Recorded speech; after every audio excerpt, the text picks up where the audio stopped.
أعوذ بالله من الشيطان الرجيم. بسم الله الرحمن الرحيم. الحمد لله رب العالمين، والصلاة والسلام على أشرف الأنبياء والمرسلين وعلى آله وصحبه أجمعين. رب اشرح لي صدري ويسر لي أمري واحلل عقدة من لساني يفقه قولي. أما بعد. Baik, untuk subjek tajwid pada hari ini, sila buka muka surat 37.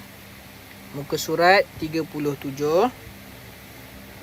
Pada minggu yang lepas, kita sudah belajar tentang sejarah penulisan, sejarah Rasam Osmani.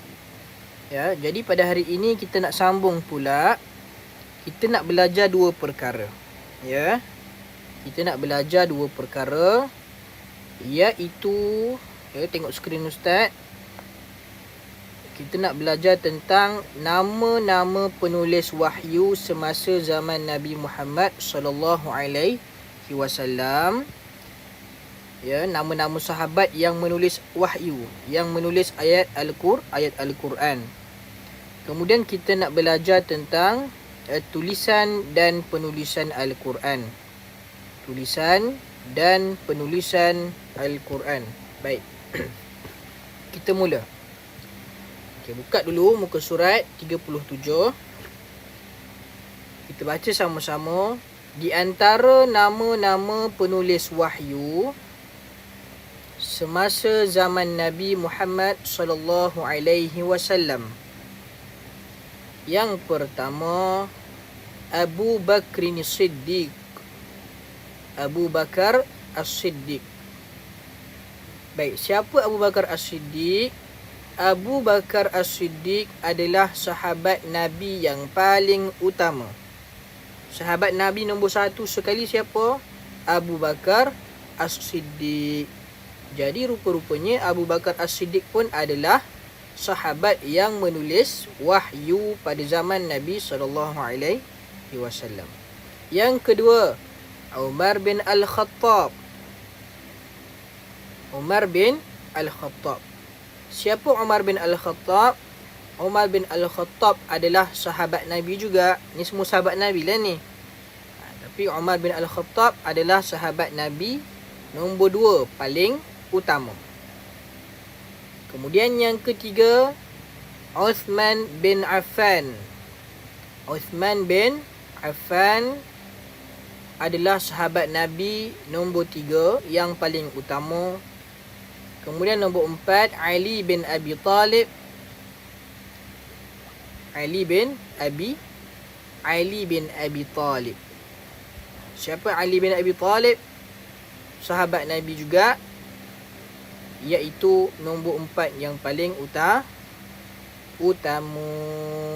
Jadi nombor 1, nombor 2, nombor 3, nombor 4 ni adalah sahabat Nabi yang utama. Abu Bakar nombor 1, nombor 2 Umar Al-Khattab, nombor 3 Uthman bin Affan, nombor 4 Ali bin Abi Talib, nombor 5 Muawiyah bin Abi Sufyan. Ikut Ustaz. Nombor 6 Zaid bin Thabit, nombor 7 Jabir bin Abdullah, nombor 8 Abi bin Ka'ab, nombor 9 Khalid bin Al-Walid, nombor 10 Abbas bin Sa'id. Baik. Jadi di antara nama-nama sahabat yang menulis wahyu ketika zaman Nabi Muhammad sallallahu alaihi wasallam adalah 10 orang.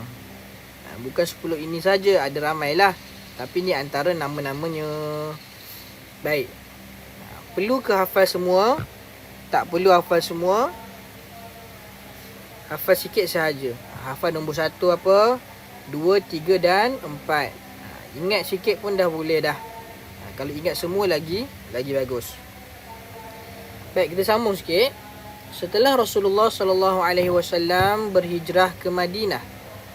Setelah Rasulullah berhijrah ke Madinah, baginda telah menggalakkan penulis dan mendorong agar umat Islam belajar menulis. Hasilnya, terdapat lebih 40 orang penulis di kalangan umat Islam pada masa itu, kebanyakan mereka adalah penulis wahyu. Baik. Jadi pada ketika Nabi Muhammad, selepas Nabi Muhammad berhijrah ke Madinah daripada Mekah, kan Nabi asalnya di Mekah, lalu Nabi berhijrah ke Madinah, kemudian Nabi menggalakkan sahabat-sahabat supaya belajar menulis, supaya dapat menulis wahyu Al-Quran. Begitu. Dan di akhirnya terdapatlah 40 orang penulis. Zaman dahulu menulis itu bukan satu keperluan. Zaman dahulu membaca dan menulis bukan satu keperluan. Sebab itu ramai yang tak tahu baca dan ramai yang tak tahu menulis. Sebab itu Rasulullah setelah berhijrah, Rasulullah menyuruh para sahabat untuk belajar menulis supaya dapat menulis ayat Al-Quran. Habis. Jadi kalau ada soalan tanya, siapakah sahabat-sahabat Nabi yang menjadi penulis wahyu? Jawapannya ada 10. Antaranya ada 10 lah. Hafal beberapa. Abu Bakar ke, Umar, Uthman, Ali dan lain-lain. Baik, kita sambung bawah ni sebelum kita habiskan. Baik, minggu depan insya-Allah kita akan habiskan kelas Minggu depan akan menjadi kelas terakhir untuk subjek untuk pelajaran tajwid. Lepas itu kita akan memperbanyakkan buat latihan. Baik. Tengok ni. Tulisan, tengok kotak warna coklat dekat bawah ni. Tulisan dan penulisan Al-Quran. Terdapat perbezaan di antara khat dan resam. Ada beza di antara khat dan resam. Khat berhubung dengan pembentukan huruf, manakala resam adalah mengenai pembentukan perkataan menerusi huruf-huruf hijaiyah. Baik, jadi pertama bezakan dulu khat itu apa, resam itu apa. Khat itu apa? Khat itu adalah cara ataupun berkaitan dengan membentuk huruf. Kalau kamu belajar dekat kelas, kamu belajar dengan ustaz-ustazah untuk subjek khat, kamu akan belajar cara menulis huruf. Itu maksudnya. Khat adalah berkaitan dengan pembentukan, pembentukan huruf. Baik. Kemudian kalau resam apa? Manakala resam adalah mengenai pembentukan perkataan. Maknanya nak membentuk perkataan daripada huruf-huruf hijaiyah. Huruf-huruf hijaiyah bergabung menjadi perkataan. Contoh ayam. Ayam daripada huruf alif, ya, mim. Ayam. Ada 3 huruf kat situ. Alif, ya, mim. Jadi khat tu yang mana? Khat itu berkaitan dengan penulisan huruf alif, ya ataupun mim. Tapi kalau resam adalah nak membentuk perkataan daripada huruf-huruf hijaiyah. Baik. Kita sambung baca. Menurut sejarah, penulisan ayat-ayat Al-Quran telah dilakukan di bawah pengawasan. Yang pertama, Nabi Muhammad sallallahu alaihi wasallam ketika di awal penurunan wahyu Al-Quran dengan menggunakan khat Ambari Al-Hairi.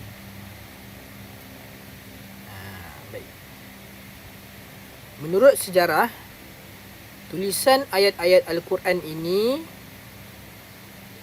pada awalnya ditulis secara menggunakan khat Al-Anbari Al-Hairi. Ini pada awal-awal ayat Al-Quran diturunkan. Kemudian nombor 2, Khalifah Uthman bin Affan pada zaman selepas kewafatan Nabi Muhammad sallallahu alaihi wasallam dengan menggunakan khat Al-Hijazi. Kemudian pada zaman yang seterusnya, iaitu zaman khalifah yang ketiga, iaitu sahabat Nabi Uthman bin Affan. Selepas wafatnya Nabi Muhammad sallallahu alaihi wasallam, kemudian zaman Khalifah Uthman menulis Al-Quran menggunakan khat Al-Hijazi. Masa zaman Nabi Muhammad hidup, guna khat apa? Ambari Al-Hiri. Kemudian yang kedua, selepas Rasulullah meninggal, wafat, sahabat Nabi Khalifah Uthman bin Affan menggunakan khat Al-Hijazi. Boleh faham? Baik, kemudian selepas itu timbul usaha menukarkan bentuk tulisan dari khat Al-Hijazi kepada khat-khat yang lain seperti khat nasakh, thuluth, riq'ah dan lain-lain. Baik, selepas itu pula timbullah usaha untuk menukarkan tulisan Al-Quran. Bukan menukarkan Al-Quran, tidak. Menukarkan bentuk tulisan itu daripada khat Al-Hijazi kepada khat-khat lain seperti khat nasakh, khat thuluth, khat riq'ah dan lain-lain. Jadi yang dalam kotak warna coklat ni kita belajar tentang nama-nama khat. Ada khat Anbari, ada khat Al-Hijazi, khat nasakh, khat thuluth, khat riq'ah. Jadi khat-khat ini digunakan untuk menulis Al-Quran. Zaman Nabi guna khat Anbari. Zaman Uthman bin Affan guna khat Hijazi. Kemudian setelah zaman Uthman bin Affan menggunakan khat nasakh, khat thuluth, khat riq'ah. Jadi dekat rumah sila baca balik, fahamkan balik. Kalau tak faham boleh tanya ustaz. Ya, jadi pada hari ini kita belajar tentang yang pertama, kita belajar tentang nama-nama penulis wahyu. Jadi ingat sebahagian daripada nama-nama ini. Yang paling penting, ingat nombor 1, 2, 3 dan 4. Sebab ini adalah sahabat yang utama. Abu Bakar, Umar, Uthman dan Ali ini adalah sahabat yang utama. Jadi kalau ingat 4 ini pun dah bagus. Kemudian kita belajar tadi tentang apakah beza khat dan juga rasam, dan apakah khat-khat yang digunakan untuk menulis ayat Al-Quran. Zaman Nabi guna khat lain, zaman setelah Nabi, zaman sahabat Nabi Khalifah Uthman bin Affan guna khat lain, zaman setelah itu pun menggunakan khat lain. Baik, jadi setakat itu sahaja kelas kita pada hari ini. Pada minggu depan kita akan habiskan kelas tajwid dan insya-Allah kita akan buat latihan lah. Baik, jadi ustaz akhiri dengan lafaz Assalamualaikum warahmatullahi wabarakatuh.